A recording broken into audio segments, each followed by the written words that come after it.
সিঙ্গাপুরে চিকিৎসাধীন বিএনপির স্থায়ী কমিটির সদস্য ও প্রধানমন্ত্রীর রাজনৈতিক উপদেষ্টা মির্জা আব্বাসের শারীরিক অবস্থার আশাব্যঞ্জক উন্নতি হয়েছে। তিনি এখন কথা বলতে পারছেন এবং আগের চেয়ে অনেকটা ভালো বোধ করছেন। রোববার ২২ মার্চ রাতে পারিবারিক সূত্রের বরাতে এ তথ্য নিশ্চিত হওয়া গেছে।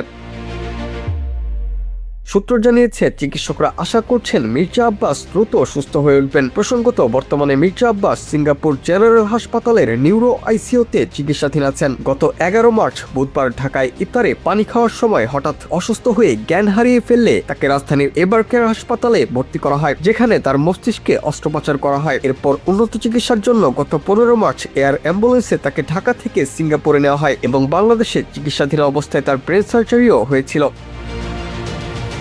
তার সঙ্গে রয়েছেন স্ত্রী আফরোজা আব্বাস, ছেলে ইয়াসির আব্বাস এবং এভারকেয়ার হাসপাতালের ডাক্তার জাফর ইকবাল।